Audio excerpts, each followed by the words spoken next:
Jeden z náhlych stavov, ktorý sa nám môže stať niekde v prírode, na prechádzke, v parku. Stretli sme sa s tým, že sa to stalo aj v meste, že tehotná žena sa vyberie na prechádzku alebo na nákup, alebo ide na prechádzku do parku a tam náhle príde k tomu, že dostane kontrakcie, odtečie jej plodová voda a začne nám rodiť. Čo v takom prípade? Takže zo pár takých stručných rád.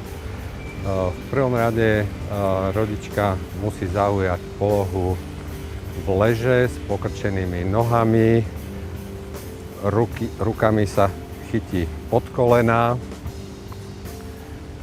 a skontrolujeme, či nemá ešte spodné prádlo, nohavičky, to treba odstrániť.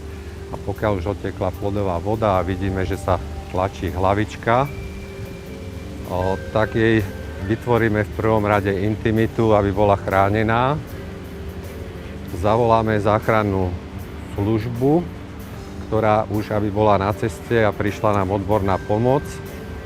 A pristúpime k asistencii tak, že podložíme pod ňu nejaký čistý uterák alebo čokoľvek, čo máme. Čo sa týka samotnej rodičky, je dobré, pokiaľ nie je inštruovaná pri tých kontrakciách, keď prídu tlaky na brušný list, dať bradu až na hrudník, zavrieť oči a poriadne zatlačiť ako na stolicu a tým sa ten novorodenec pohne. Pritom, keď tlačí,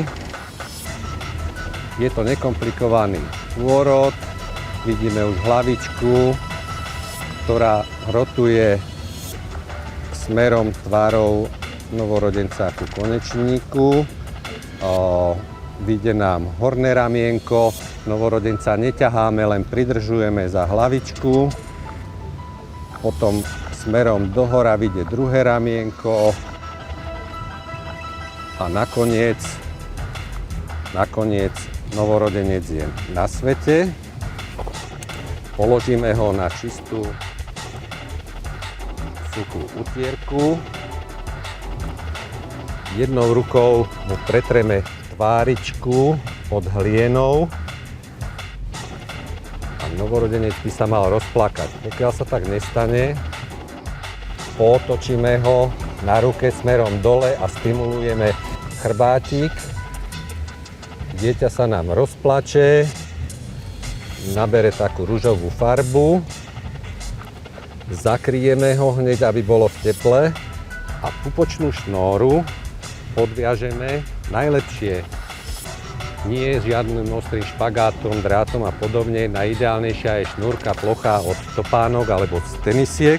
Takže vyťahneme si šnúrku z tenisiek a zhruba na dĺžku od pupka dieťaťa na jednu dlaň alebo 10 až 15 cm.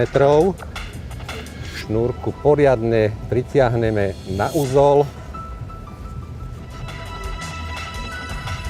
3 až 5 cm si zoberieme druhú šnórku, podviažeme pupočnú šnóru, zase poriadne silno na úzol. Dieťa zabalíme a sledujeme stále jeho vitálne funkcie. Dáme ho mamičke na hrudník, poriadne ho zakryjeme, staráme sa o mamičku, či je pri vedomí, dieťa, či plače, akú má farbu.